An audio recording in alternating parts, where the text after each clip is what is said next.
So, hello guys, welcome back to the YouTube channel. Hope you are good.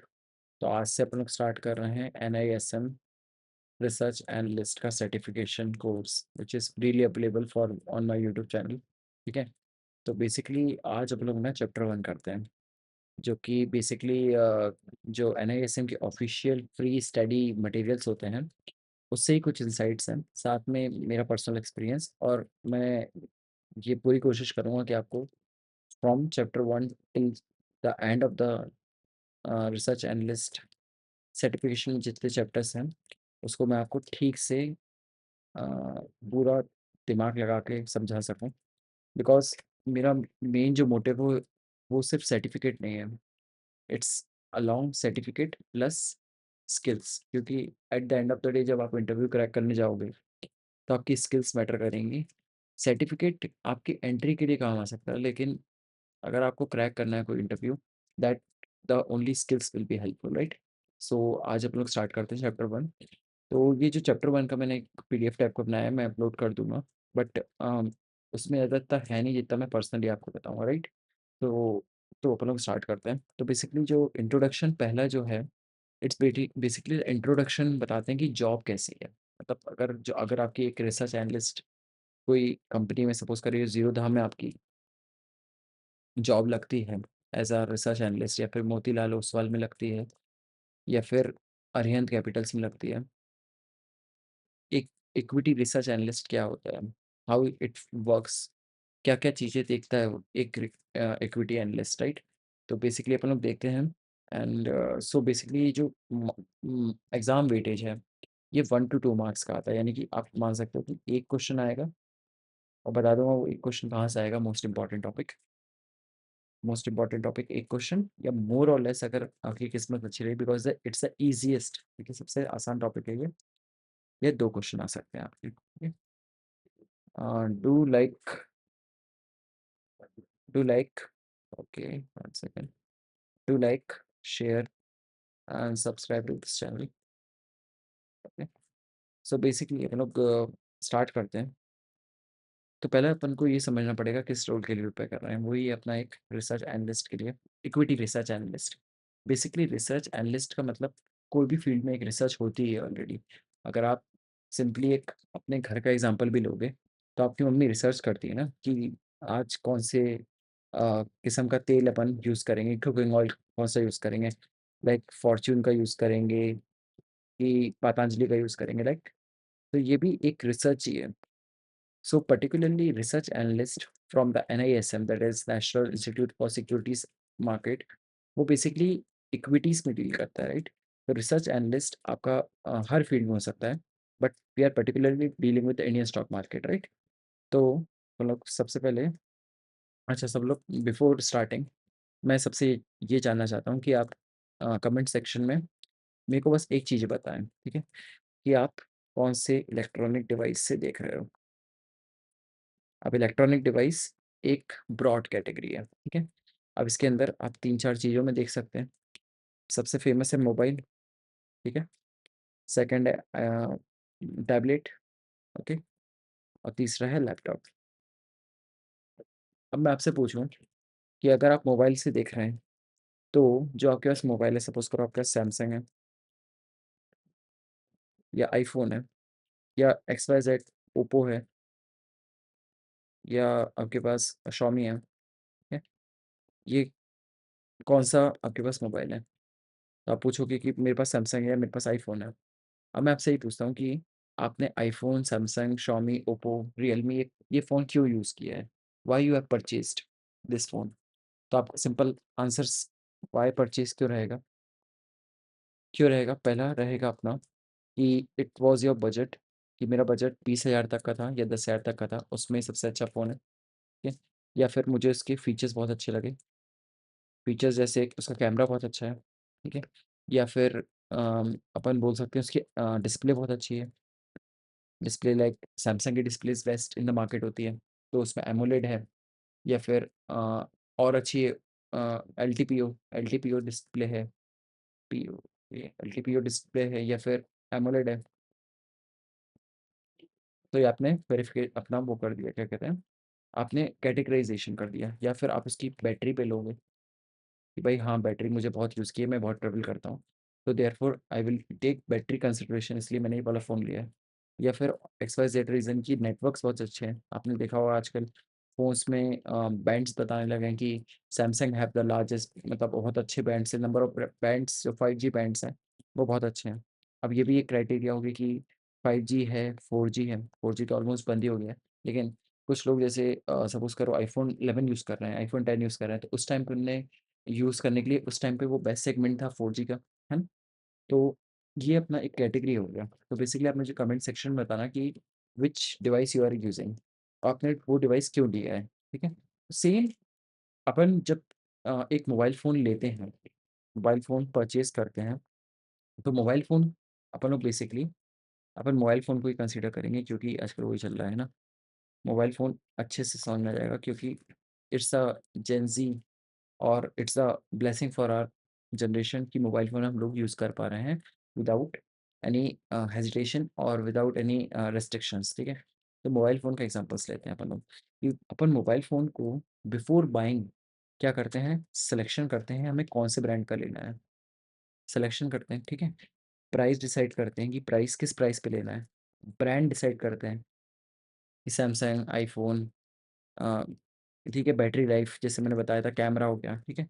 तो ये basically हम लोग का एक क्राइटेरिया रहता है कि हम इस बेसिस पे फ़ोन को फ़िल्टर करेंगे क्योंकि अगर आप 25,000 के बजट पे लेते हैं फ़ोन को, 25,000 के बजट पे, तो उसमें बहुत सारे ऑप्शन हैं। पहला है आपका वन प्लस, है ना? वन प्लस हो गया, ओप्पो हो गया, मोटोरोला हो गया, ठीक है? सैमसंग हो गया, एक्स-वाई-ज़ेड हो गया, ठीक है? या फिर हम सेकंड हैंड फ़ोन लें, तो बेसिकली हम लोग एक रिसर्च कंडक्ट कर रहे हैं। तो बेसिकली अपन लोग आते हैं अब कि रिसर्च का मतलब क्या होता है? रिसर्च का मतलब होता है एक-एक पॉइंट पकड़ के चलेंगे अपन लोग, एक-एक वर्ड पकड़ रहे हैं कि रिसर्च एंड लिस्ट। तो रिसर्च का मतलब क्या होता है? एंड लिस्ट का मतलब क्या होता है, राइट? तो रिसर्च का सिंपल एक मतलब होता है collection of information, collection of information. कि आपको इन्फॉर्मेशन कलेक्ट करनी है, लाइक आपने 91 मोबाइल्स खोला, एक वेबसाइट गूगल पे टाइप किया बेस्ट फ़ोन्स अंडर 25,000, तो एक आप पे एक इन्फॉर्मेशंस आ गई कि एक लिस्ट आ गई पूरी। सपोज़ करिए 10 मोबाइल की एक लिस्ट आ गई आपके पास, 10, ठीक है? 10 मोबाइल्स की लिस्ट आ गई, तो आपने कलेक्शन ऑफ इन्फॉर्मेशन किया, ठीक है? सब फ़ोन्स के आपने नाम पढ़े कि भाई हाँ, जैसे अभी नथिंग का फ़ोन आया, लाइक, ठीक है? तो नथिंग का फ़ोन भी 25,000 के अंडर में आ रहा है। ओप्पो हो गया, ऐसे करके बहुत सारे आपके पास ब्रांड हो गए, आपने कलेक्शन ऑफ इन्फॉर्मेशन कर लिया। अब एनालिसिस करेंगे इस पे कि भाई मेरे को कैमरा फ़ोकस्ड है या फिर मुझे गेमिंग बीजीएमआई खेलना है, तो उस पे फ़ोकस्ड रहेगा। तो एनालिसिस मतलब हो गया processing, processing to make a decision. Ultimately आपको एक ही फ़ोन लेना है ना? अल्टीमेटली आपको एक ही फ़ोन लेना है। तो आप डिसीजन मेकिंग के लिए एनालिसिस करते हैं, राइट? तो this is a basic function of research analyst कि one which collects the data. Research analyst का मतलब क्या हो गया? ये जैसे मैंने बताया रिसर्च, रिसर्च का मतलब हो गया collection of information from various resources and analysis का मतलब हो गया processing of that data in a collected data to make a decision, ठीक है? अब डेटा भी है ना अपने 2 टाइप के होते हैं। एक होता है प्राइमरी डेटा, इसलिए मैंने बोला पीडीएफ से इतना समझ में नहीं आएगा, इतना वीडियो समझ में आएगा, ठीक है? तो वीडियो देखो अच्छे से एंड ये जो एनोटेटेड पीडीएफ है मैं अपलोड कर दूँगा। नेक्स्ट है डेटा जो है प्राइमरी होता है और एक सेकेंडरी डेटा होता है, ठीक है? अब प्राइमरी डेटा और सेकेंडरी डेटा क्या होता है? प्राइमरी डेटा बेसिकली जो हम खुद कलेक्ट करते हैं, लाइक अपने एफर्ट्स डाल के एक न्यू डेटा होता है, ठीक है? प्राइमरी डेटा एकदम फ्रेश डेटा। सेकेंडरी डेटा, अब प्राइमरी डेटा कभी ना कभी ओल्ड होना ही है, ठीक है? तो वो कन्वर्ट हो जाएगा सेकेंडरी डेटा में। सपोज़ करो मुझे एक न्यूज़ रिपोर्टिंग करनी है। मेरे घर के सामने गड्ढे हैं, ठीक है? तो मैंने उसको लेके पब्लिश किया और रोड के गड्ढे ठीक हो गए, ठीक है? रोड के जो पॉटहोल्स थे वो ठीक हो गए। अब वो एक सेकेंडरी डेटा में कन्वर्ट हो गया। या फिर हम और एग्ज़ाम्पल ले सकते हैं कि सपोज़ करिए एक न्यू फ़ोन आईफ़ोन अ, आईफ़ोन 17 प्रो मैक्स चल रहा है ना, अभी 17 चल रहा है, ठीक है? तो अभी ये प्राइमरी डेटा में आएगा कि उसकी सेल्स कितनी हुई। तो बेसिकली प्राइमरी और सेकेंडरी डेटा में ये अंतर होता है, ठीक है? फिर नेक्स्ट जो आएगा अपना, अच्छा, अब जो रिसर्च एनालिस्ट पे अपन फोकस करते हैं।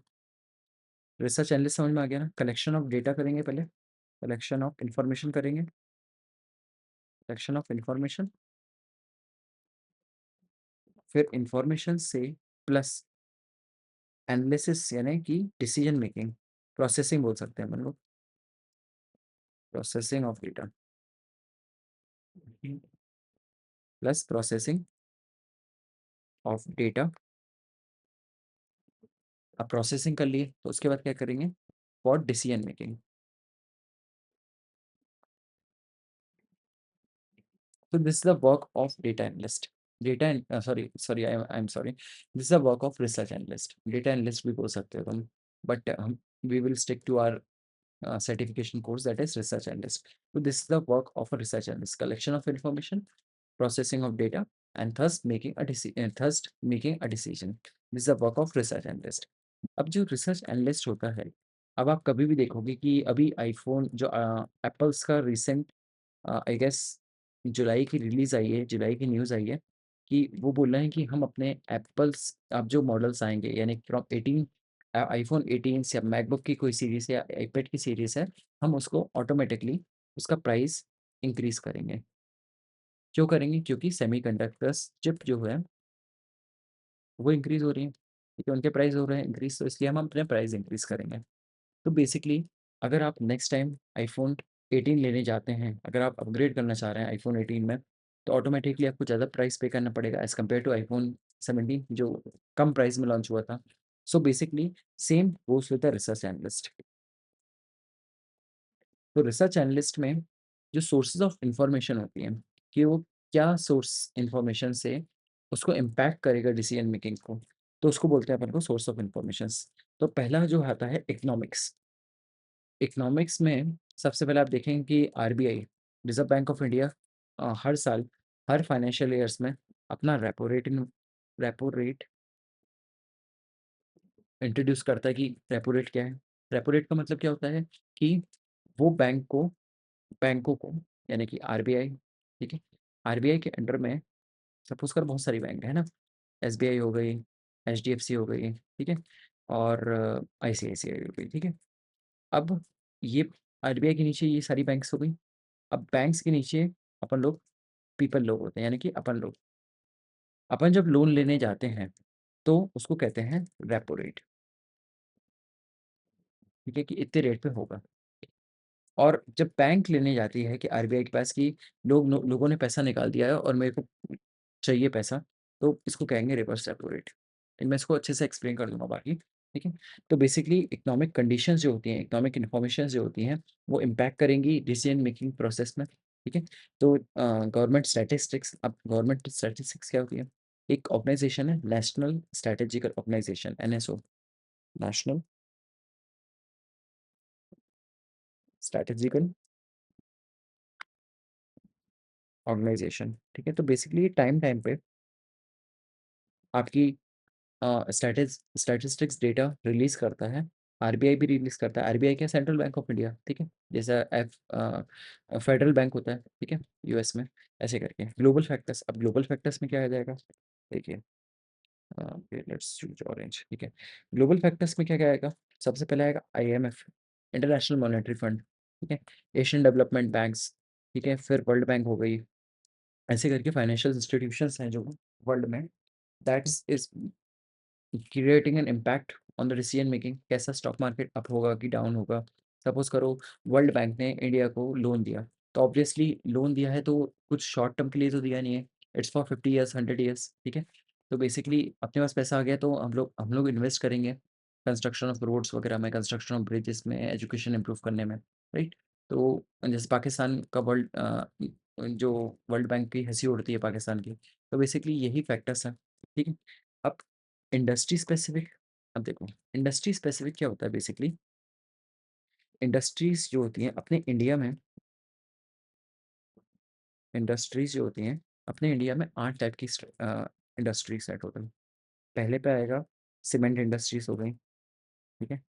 फिर अपना हो गया मैन्युफैक्चरिंग हो गई, है ना।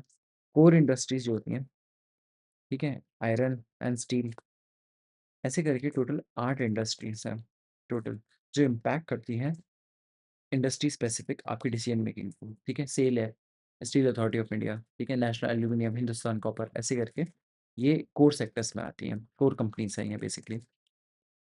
कंपनी स्पेसिफिक फाइनेंशियल स्टेटमेंट्स, आपने देखा होगा हर कंपनी का, यानी कि जो सेबी रजिस्टर्ड कंपनीज़ हैं स्टॉक मार्केट में, उनका एक वो है कि एक मैंडेट है, और इस पे जैसे सेबी ने मैंडेट किया है, मैंडेटरी किया है कि हर कंपनी को अपना एनुअल रिपोर्ट देना पड़ेगा कि वो क्या कर रही है, उसने क्या-क्या किया है प्रीवियस फाइनेंशियल ईयर्स में, ठीक है? एनुअल रिपोर्ट, उसके मैनेजमेंट डिसीजंस,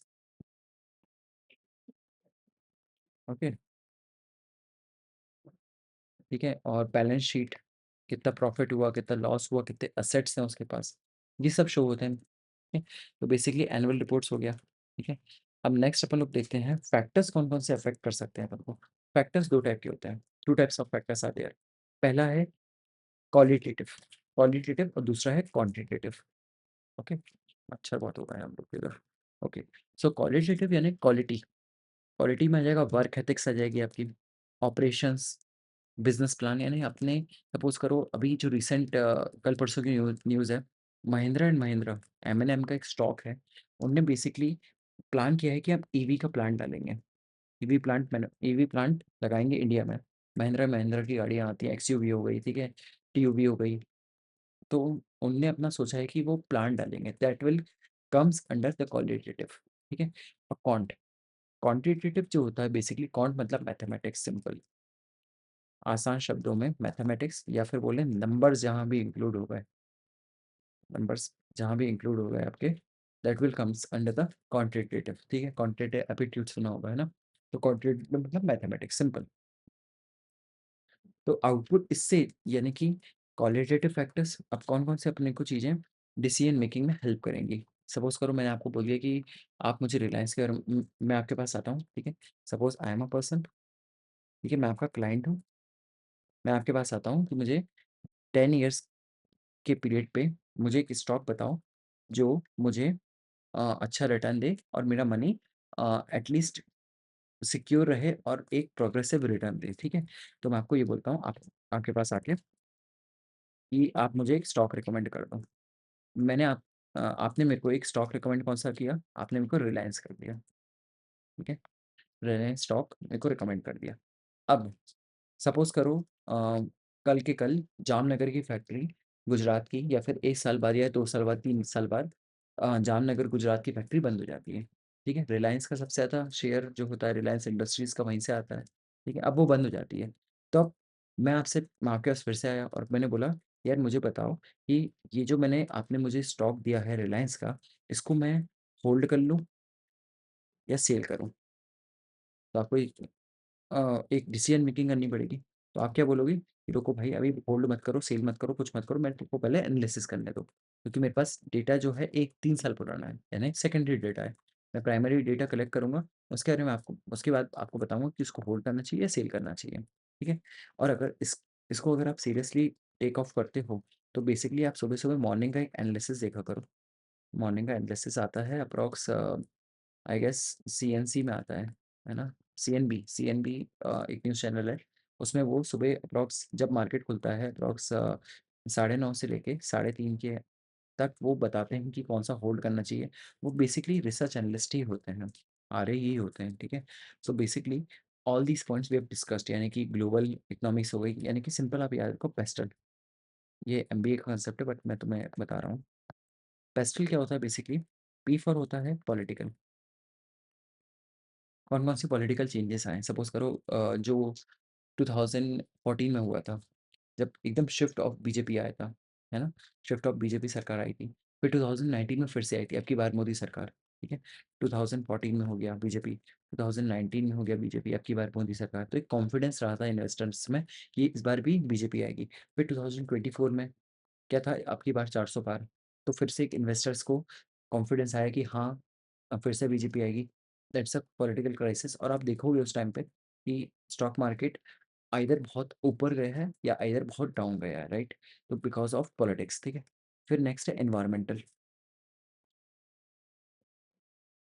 अब जो इन्वायरमेंटल है, इन्वायरमेंटल अगर देखा जाए तो इन्वायरमेंट्स पे आजकल कंसंट्रेशन हो गया है गवर्नमेंट का, क्योंकि सस्टेनेबल सस्टेनेबिलिटी को हम लोग को इंक्रीज करना है, सस्टेनेबल इन्वायरमेंट को लेना है। ठीक है, यानी कॉर्पोरेट सीएसआर, सीएसआर एक कंसेप्ट होता है, that is corporate sustainable responsibility, कि हर कंपनी को, चाहे वो टेक कंपनी हो, नॉन टेक कंपनी हो, कोर इंडस्ट्री हो, एक्स वाई जेड जो भी हो, उसको एक डिपार्टमेंट बनाना पड़ेगा कि वो इन्वायरमेंट को कम से कम नुकसान पहुंचाए, राइट। तो बेसिकली वो इन्वायरमेंटल वो हो गई फैक्टर हो गया। ठीक है, जैसे आप देखेंगे ग्रीन कार्स यानी ईवी कार्स का बहुत चलन आया, टाटा ने लॉन्च की एक्सॉन, उसकी सेल्स इंक्रीज हुई, तो टाटा का भी शेयर इंक्रीज हुआ, राइट। तो बेसिकली अब जैसे E20 का भी बहुत चल रहा है, एक नितिन गडकरी सर जो है, उनने E20 लॉन्च किया। ठीक है, तो क्या बोला उन्होंने कि इन्वायरमेंट के लिए बहुत अच्छा है। तो बेसिकली चाहे वो हो या अच्छा ना हो, क्योंकि अभी तो एक्सपेरिमेंटल है and really conflicting topic to discuss right now. ठीक है, तो इसको लीव ऑफ करते हैं, अपन है ना प्राइमरली फोकस करते हैं ईवीज पे। ईवी जो था बेसिकली वो क्यों लॉन्च हुआ था? ईवी लॉन्च होने का कारण सिर्फ एक था कि ये इन्वायरमेंट को कम से कम नुकसान पहुंचाती है, बिकॉज इट्स प्योर इलेक्ट्रिक। अब वो पीछे का बैक स्टोरी है कि इलेक्ट्रिसिटी प्रोड्यूस करने के लिए हम थर्मल पावर यूज करते हैं, वो उसका एक अलग टॉपिक है, लेट्स डिस्कस इट लेटर। ठीक है, अब ऐसे हो गया अपना सोशल सोशल रिस्पॉन्सिबिलिटीज। आपने देखा होगा कि ये जो टीसीएस होती है या फिर टाटा की कंपनीज होती हैं, वो अपनी एजुकेट मतलब फिलेंथ्रोपिस्ट के लिए बहुत महत्व रखती है, राइट।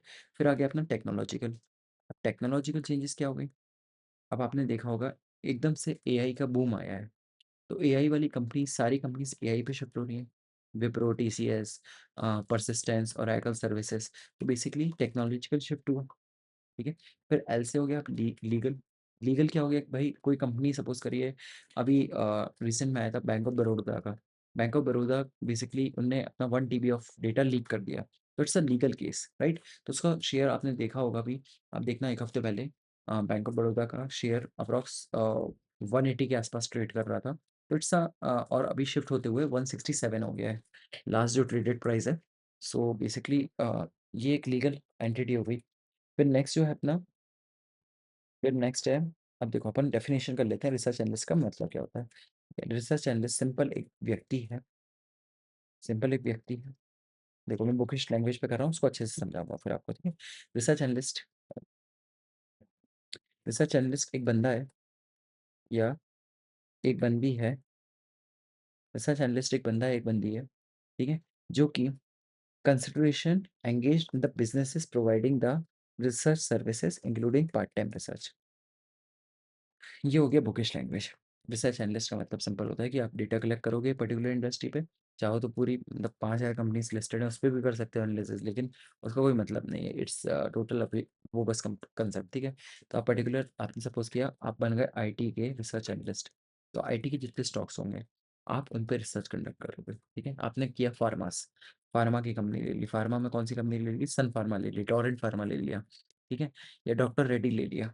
तो उस पे एक्स वाई जेड पे आप रिसर्च कंडक्ट करोगे, अपना डेटा कलेक्ट करोगे, उसके बाद एक डिसीजन दोगे कि हाँ इस प्राइस पे डॉक्टर रेड्डी खरीदना सही रहेगा और ये आगे प्रॉफिट पहुंचाएगा, क्योंकि हमने एनुअल रिपोर्ट्स देख ली, हमने इकोनॉमिक कंडीशंस देख ली, पॉलिटिकल कंडीशंस देख ली, फार्मा वैसे भी बहुत बूम कर रहा है, लेकिन हमेशा ये सजेशन नहीं है, लेकिन फार्मा जो है अभी रिसेंट में यूएसए ने कुछ मेडिसिन, इंडियन मेडिसिन बैन की हैं, तो सिप्ला हो गया, सन फार्मा हो गया, उनके स्टॉक्स नेगेटिव में गए थे, यानी कि वो बेरिश हुए थे। ठीक है, तो रिसर्च एनालिस्ट का वर्क होता है कि वो कब होल्ड, सेल या बाय रिकमेंडेशन देगा। ठीक है, नेक्स्ट है अपना, ओके, अब जो ये क्वेश्चंस बनने हैं इसको है ना स्टार मार्क कर दो, 5 स्टार। क्यों 5 स्टार बोल रहा हूँ? क्योंकि पूरे चैप्टर्स में, यानी कि जो फर्स्ट चैप्टर है उसका सबसे इंपॉर्टेंट कंसेप्ट है sell side analyst, by side analyst और इंडिपेंडेंट रिसर्च एनालिस्ट। ठीक है, ये तीन बस टर्मिनोलॉजी अपन को समझनी है, इससे ही क्वेश्चन आएगा, मोर और लेस मैं कह सकता हूँ 95% इससे ही आएगा। ठीक है, अब पहले अपन लोग देखते हैं sell side analyst. Sell side analyst क्या होता है भाई?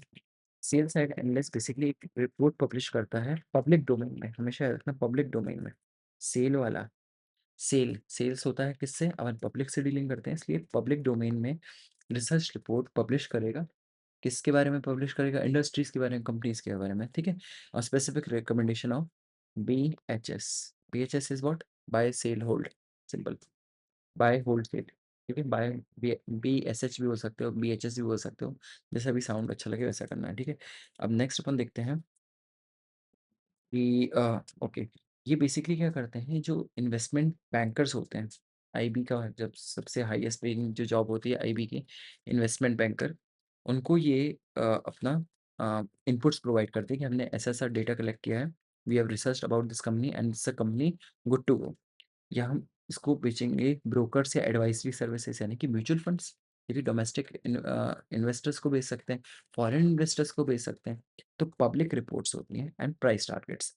तो बेसिकली क्या होता है कि सेल वाला जो होता है, सेल सेल का सिंपल मतलब समझो कि पब्लिक, पब्लिक डोमेन में बेचने वाला इंसान, पब्लिक डोमेन में बेचने वाला रिसर्च एनालिस्ट, पब्लिश करने वाला, ठीक है, पब्लिश करना है, बेचना नहीं बोलेंगे अपन। सेल मतलब क्या होता है? किसी चीज़ को बेचना, इन्हें पब्लिश करना है, इन अदर वर्ड्स, ठीक है। तो पब्लिश करेंगे हम पब्लिक डोमेन में, ताकि 3 चीज़ें कर सकें, कौन से? BHS, that is buy, hold, sell, simple, ठीक है। किस-किस को बेचेंगे? इन्वेस्टमेंट बैंकर्स को बेच देंगे, ब्रोकिंग फर्म्स, एडवाइज़री फर्म्स, ठीक है, इन सबको। अब नेक्स्ट पे आते हैं बन्नू, बाय साइड। तो सेल साइड समझ गए। सेल साइड एक और बार रिवाइज कर लेते हैं। सेल साइड क्या होता है? सेल साइड यानी सेल, यानी बेचना, यानी पब्लिक डोमेन में पब्लिश करना अपनी रिसर्च रिपोर्ट को। कौन कौन से सर्वे, 3 लोग आएंगे इसमें, इन्वेस्टमेंट बैंकर्स, ठीक है, एडवाइजरी एंड सर्विसेज, ठीक है। नेक्स्ट है, क्यों करेंगे? अच्छा, 3 वो ये beaches, that is buy hold sell का एक रिकमेंडेशन देंगे अपन, ठीक है। अब जो बाय साइड है, अपन पहले बाय साइड का पढ़ लेते हैं।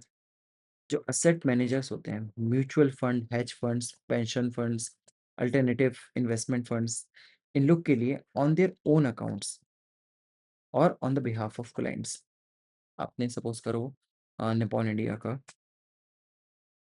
निपॉन इंडिया में, निपॉन इंडिया एक कंपनी है, वहाँ पर आपकी जॉब लगी है as a research analyst.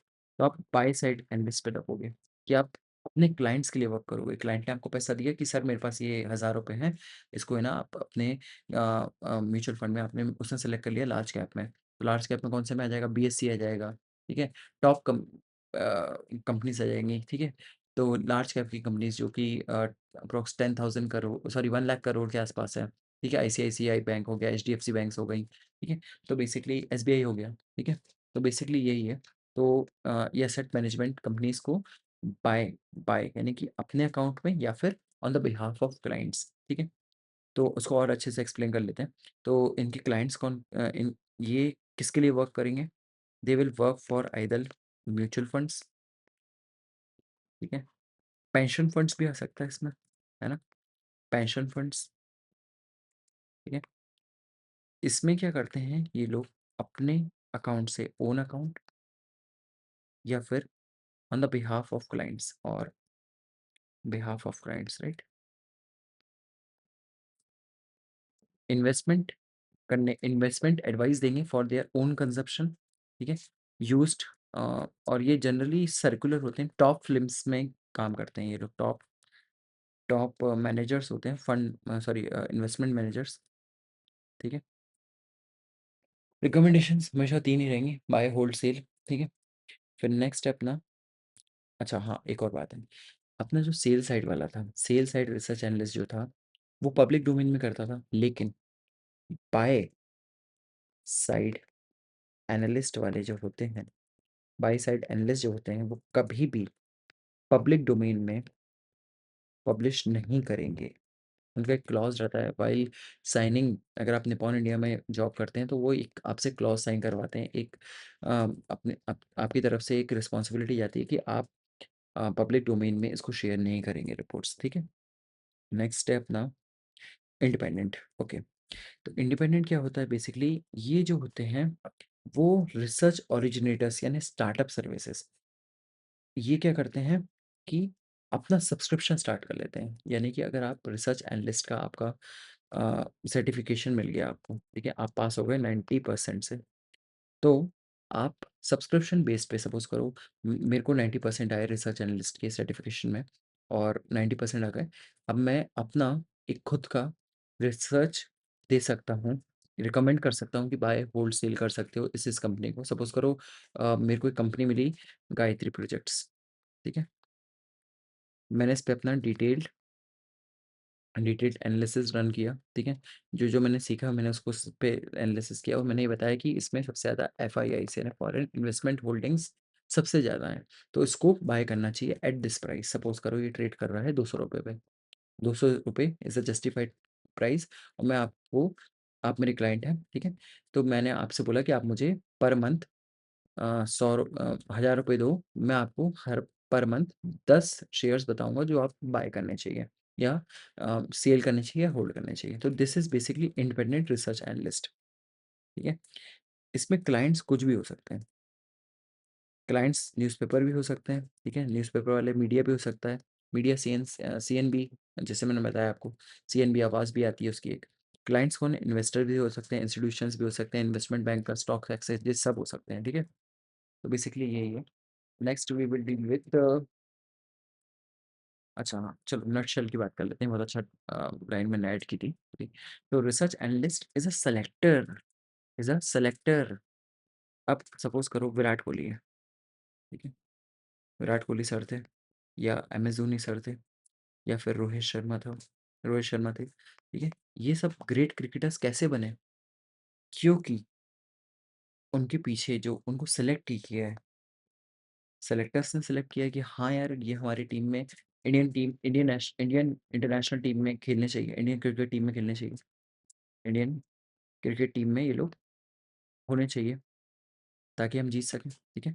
Virat Kohli भी कैप्टन रहे हैं, एमएसडी भी कैप्टन रहे हैं और रोहित शर्मा भी कैप्टन रहे हैं। किसने बोला है? सेलेक्टर्स ने बोला है, राइट? तो research analyst is a selector, simple याद रखो, ताकि वो कंपनी की स्टडीज़ करेगा, ठीक है? ओके, कंपनी की स्टडी करेगा, पास्ट परफॉर्मेंस देखेगा, एनालिसिस करेगा, फ्यूचर प्रेडिक्शन करेगा and thirst makes a recommendation कि उसको बाय, होल्ड, सेल करना चाहिए कि नहीं करना चाहिए, क्लाइंट को, इन्वेस्टर्स को, ठीक है? ये सब हो गया। नेक्स्ट ना हो गया, नेक्स्ट अपन लोग करते हैं प्राइमरी रिस्पॉन्सिबिलिटी क्या होती है? अच्छा, responsibilities of a research analyst. It's 2 o'clock. Basically एक बहुत बड़े मतलब बहुत बड़े इकोनॉमिस्ट रहे हैं कीन्स। इनकी थ्योरीज अभी कभी आप इकोनॉमिक्स पढ़ोगे तो कीन्स की theory is the foundational pro intermediate sub level में आपको कीन्स थ्योरी पढ़नी ही पड़ेगी, यानी कि वो एक बेयर मिनिमम है, ठीक है? तो उन्होंने कहा था कि गवर्नमेंट जो है अपनी, government can change the economic performance of the industry by adjusting the tax rates and government spendings. ठीक है, जैसे मैंने आपको बताया कि अब की बार मोदी सरकार में इन्वेस्टर्स को लग रहा है कि हाँ, it is government which is suitable for the investors, right? तो इकोनॉमिक परफॉर्मेंस कौन इम्प्रूव कर पाएगा? सिर्फ गवर्नमेंट कर पाएगी, ऐसा कीन्स ने बोला था। अब कीन्स ने ऐसा क्यों बोला था कि सपोज करो माइक्रो फैक्टर्स कौन कौन से हो गए? नेशनल इनकम, ठीक है, जीडीपी, ये तो गवर्नमेंट ही रिलीज करती है ना, अनएम्प्लॉयमेंट, इंटरेस्ट रेट्स, इन्फ्लेशन, ये सब गवर्नमेंट का काम है। इसलिए गवर्नमेंट, जो कीन्स ने बोला था कि आपको गवर्नमेंट रिस्पॉन्सिबल होती है इकोनॉमिक परफॉर्मेंस के लिए, ठीक है? तो बेसिकली पहला जो primary responsibility of research analyst है वो ये है कि उसको इकोनॉमी की समझ होनी चाहिए, ठीक है? इकोनॉमिक्स उसको आना चाहिए कि उसको समझ में आना चाहिए नेशनल इनकम क्या है, जीडीपी क्या है, ठीक है? एनआई नेशनल इनकम क्या है, इंटरेस्ट रेट, अनएम्प्लॉयमेंट रेट कितना चल रहा है, क्योंकि अनएम्प्लॉयमेंट रेट ज़्यादा होगा तो लेबर चीप होगी और एम्प्लॉयमेंट रेट कम होगा तो लेबर एक्सपेंसिव हो जाएगी, राइट? तो फेशियल एंड मॉनेटरी पॉलिसीज क्या हो रही है, डेफिसिट पॉलिसी क्या है सरकार की, एफडीआई फॉरेन डायरेक्ट इन्वेस्टमेंट कितना है, ठीक है? सेविंग्स कितनी है, इन्वेस्टमेंट पैटर्न्स क्या है, ये सब देखना पड़ेगा, ठीक है? जीडीपी ग्रोथ, इम्पोर्ट एक्सपोर्ट क्या है कंट्री का, ठीक है? तो नेक्स्ट अपन लोग डील करते हैं अंडरस्टैंडिंग द इंडस्ट्री, राइट? अब उसको इंडस्ट्री, देखो एक रिसर्च एनालिस्ट जो होता है ना एक पर्टिकुलर इंडस्ट्री पे ही काम करता है।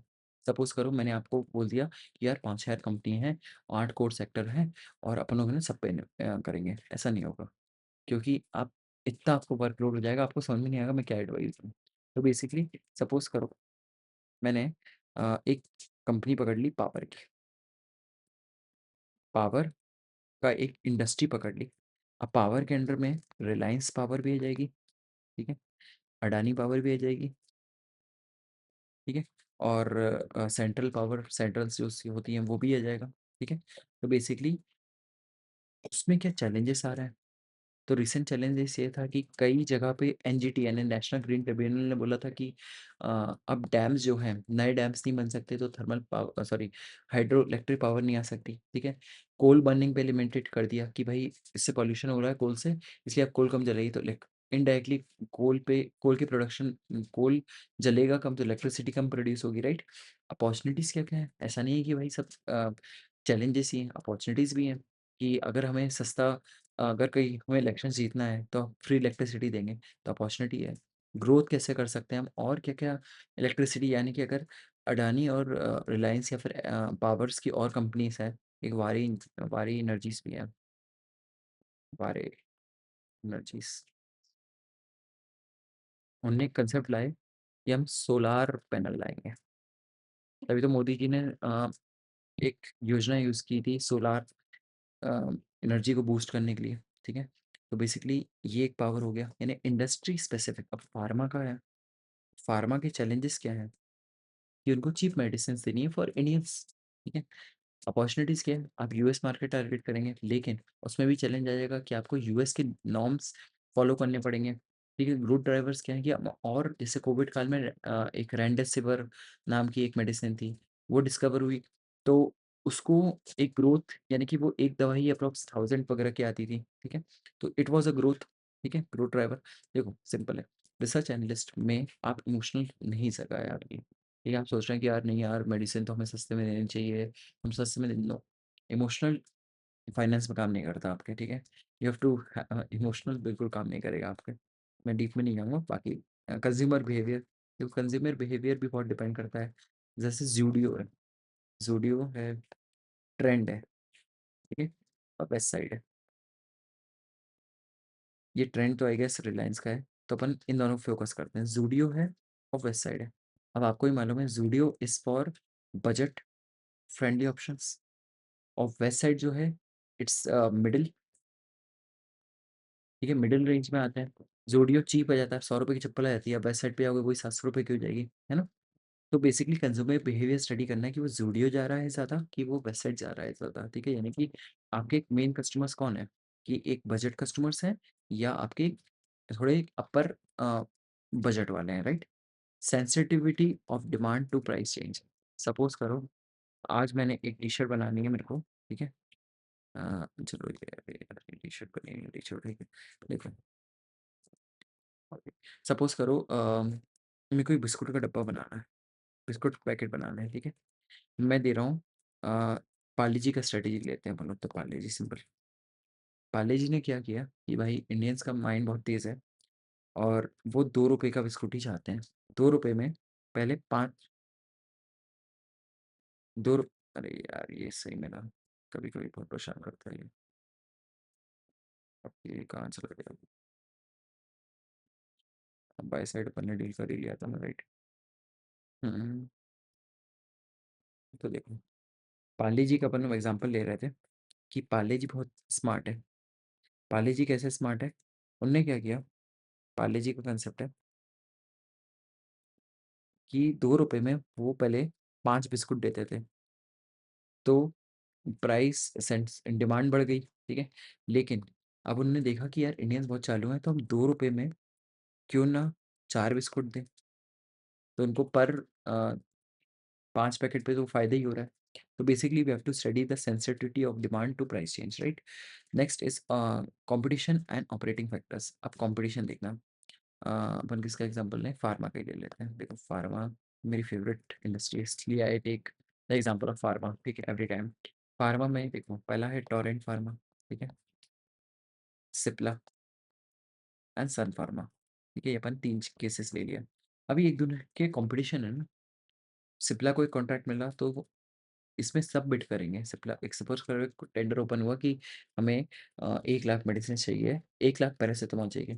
उसमें टोरेंट भी बिड करेगा, सिप्ला भी बिड करेगा और सन फार्मा भी बिड करेगा। तो बेसिकली हमें कॉम्पिटिशन भी देखना है और ऑपरेटिंग फैक्टर्स भी देखने हैं। बिज़नेस मॉडल सिंपल तुम ले लो, ज़ोडियो वर्सेस एडिडास। एडिडास तो देखो प्रीमियम हो गया। अब ज़ोडियो का अपन ने बिज़नेस मॉडल किया कि ये लोग बहुत बजट सेगमेंट्स पे टारगेट करते हैं, इसलिए ये अपन ने और जैसे मैंने स्टार्टिंग में बताया था regulatory environment of the industry. Regulatory environment यानी कि आप हर कंट्रीज़ में अलग-अलग रेगुलेटरी नॉर्म्स होते हैं। आप पाकिस्तान जाओगे तो अलग है, वहाँ तो कुछ भी नहीं है, ठीक है? मतलब पाकिस्तान का नाम ही नहीं लेना चाहिए। तो इंडिया हो गया, उसका अलग रेगुलेटरी फॉर्म्स है, यूएसए का अलग है। तो basically we have to study that as well. Next step ना, अंडरस्टैंडिंग कंपनी। अब देखो कंपनी स्ट्रैटेजी करने के लिए अपन लोग 2 नाम ले लेते हैं। सपोज़ करो हाँ, ये डेविड, ठीक है? डेविड एंड द्रविड़ और सहवाग का नाम ले लेते हैं, मेरे फेवरेट प्लेयर्स रहेंगे, ठीक है? तो बेसिकली अपन को डिफेंसिव और एग्रेसिव में देखना है, ठीक है? कि कौन देखो रन दोनों बना रहा है, रन दोनों कंट्री मतलब सब अपनी कंट्रीज़ के लिए खेलना है, जीतने के लिए खेलना है। लेकिन द्रविड़ जो था वो एक डिफेंसिव था, ठीक है? डिफेंसिव प्लेयर थे और सहवाग जो थे एक एग्रेसिव प्लेयर थे, ठीक है? तो मिडल रेंज में रखना यानी कि ऊपर सहवाग हमेशा ओपनिंग करते थे गांगुली जी के साथ, ठीक है? तो बेसिकली ये था और द्रविड़ जो थे वो मिडल ऑर्डर में आते थे। तो बेसिकली डिफेंसिव खेलना है, कब एग्रेसिव खेलना है, इट डिपेंड्स ऑन यू, ठीक है? फिर क्वालिटेटिव एंड क्वांटिटेटिव बताई दिया मैंने। क्वांटिटेटिव मतलब सिंपल नंबर यानी सिंपल मैथमेटिक्स। कि आप बैलेंस शीट स्टडी करोगे, प्रॉफ़िट लॉस देखोगे, एसेट्स देखोगे, लायबिलिटीज़ देखोगे, ठीक है? और क्वांटिटेटिव में क्या करोगे आप मैनेजमेंट यानी आप स्वॉट एनालिसिस करोगे। स्वॉट एनालिसिस सबसे best. Strength, weakness, opportunities and threat ये देखोगे simple.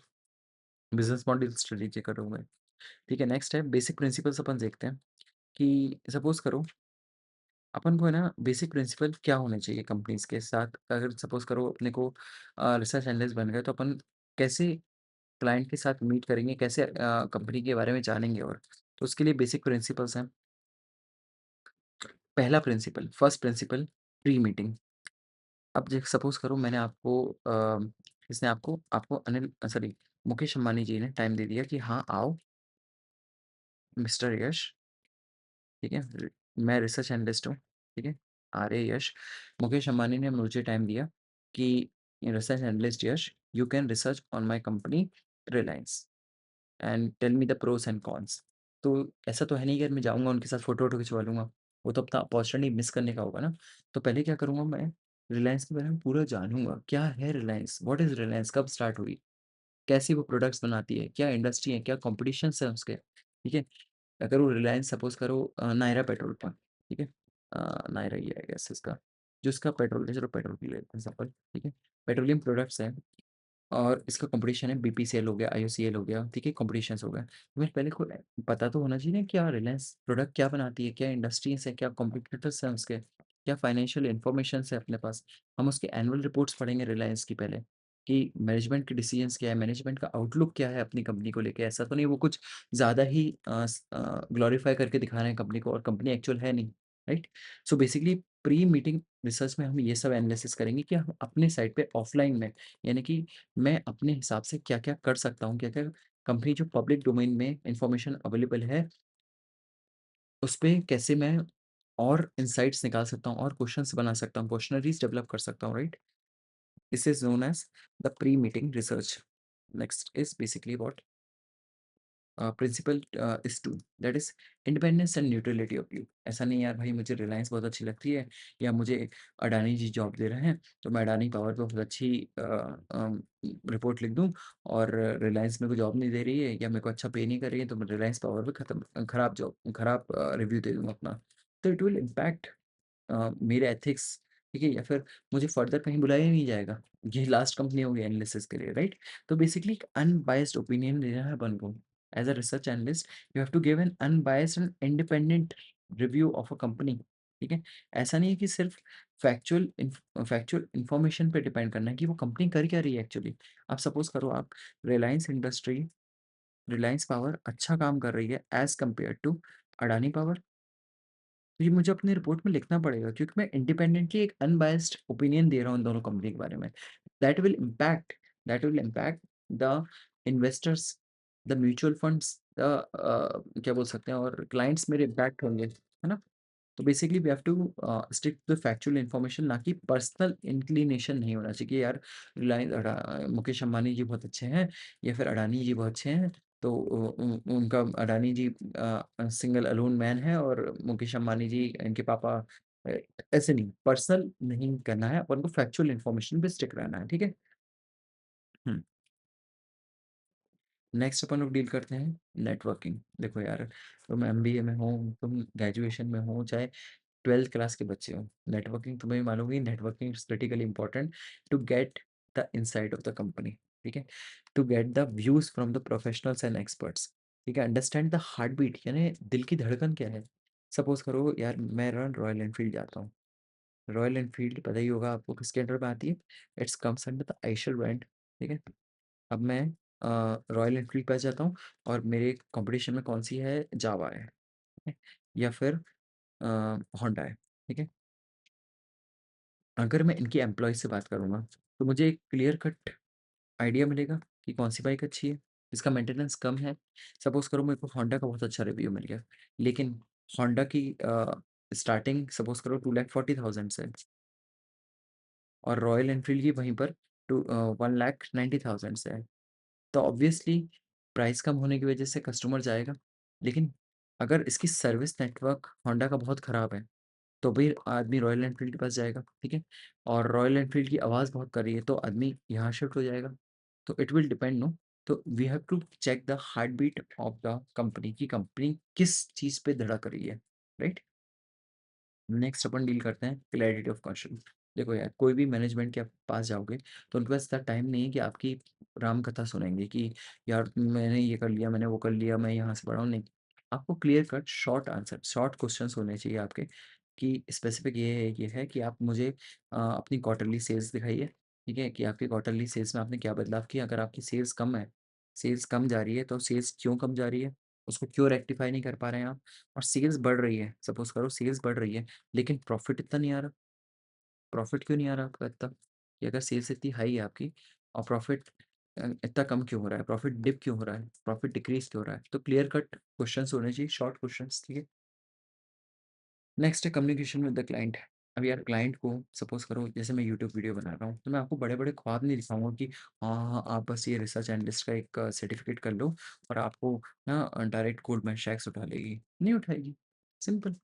Along with this you need some MBA हो गया फ्रॉम टॉप बिज़नेस स्कूल, ठीक है? या फिर ये नहीं उठाएगी आपको, ठीक है? और निप्पॉन इंडिया या फिर ज़ीरोधा या फिर टाटा की कंपनी भी आपको तब उठाएगी जब आप उनके इंटरव्यू में बेस्ट परफॉर्मेंस देते हो अपनी, ठीक है? तभी तो मैं आपको बोलता हूँ कि certificate is not important, important is your skills. तो बेसिकली आपको अपने क्लाइंट को है ना अंधेरे में नहीं रखना है कि यार मैं तेरे को, मेरे को तू ₹1000 दे और मैं तेरा है ना कल मैं 2000 कर दूँगा। नहीं, इट्स अनरियलिस्टिक।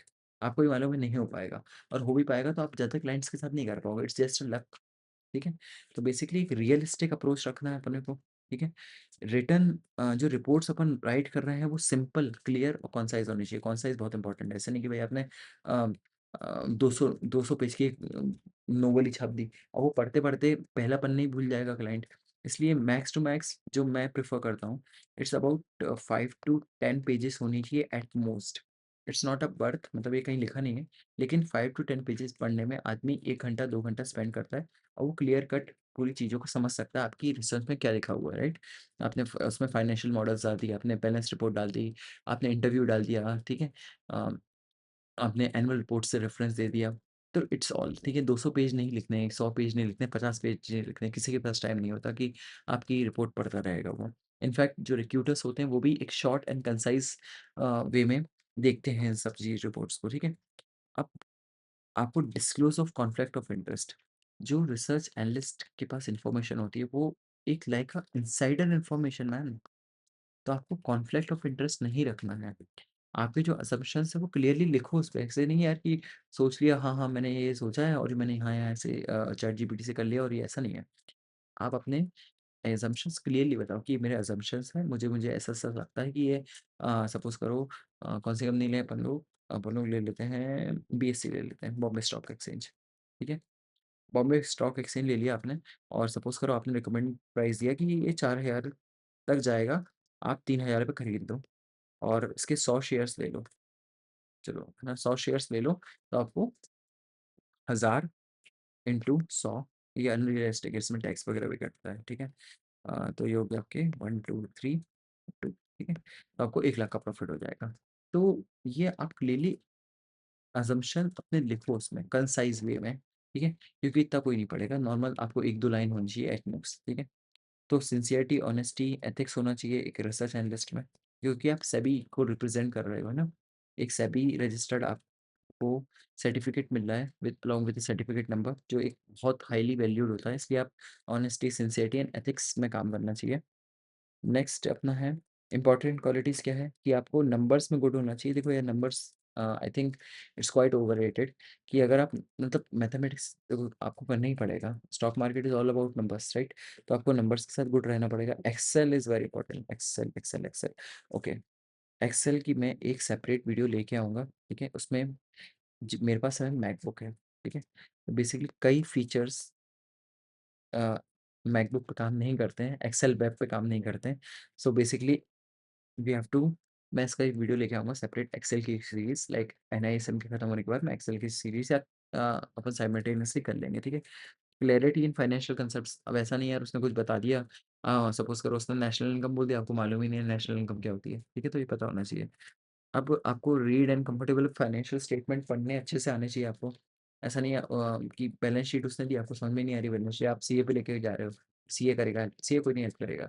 आपको नॉर्मली आपको रीड करनी है at least as a intermediate level आपको रीड अप करना आना चाहिए फाइनेंशियल स्टेटमेंट्स राइट? आपको डिटेल्स यानी माइन्यूट डिटेल्स देखनी है कि सर आपकी उस प्लांट में क्या-क्या हुआ? उसको भी लगेगा बंदे को जो कंपनी है कि हाँ यार बंदा पढ़ा लिखा है, इसको मैं अच्छे इनपुट्स देता हूँ तो अच्छी रिसर्च लिखेगा राइट? तो बेसिकली इट्स अ, ये आप पढ़ सकते हो नॉर्मली ठीक है? और 3 क्वेश्चन्स हमेशा याद रखना, सेल साइड क्या होता है जो पब्लिक डोमेन में देता है, बाय साइड जो कि इंस्टीट्यूशंस को देता है अपनी रिसर्च रिपोर्ट और एक होता है इंडिपेंडेंट जो सब्सक्रिप्शन बेस पे काम करता है, राइट? ये 3 क्वेश्चंस पे आएँगे आपके, ठीक है? मतलब मोर और लेस 90% चांसेस 95% चांसेस है कि इन पे तीनों पे क्वेश्चंस पूछा जाता है बिकॉज़ बाकी तो आरए की जॉब्स एंड रिस्पॉन्सिबिलिटीज़ एथिक्स पे क्वेश्चन आ सकता है, ठीक है? तो thank you very much for this wonderful session. तो अपन नेक्स्ट सेशन पे मिलते हैं विद द चैप्टर 2 ठीक है? Thank you very much. Hope you find you in good health. Bye bye.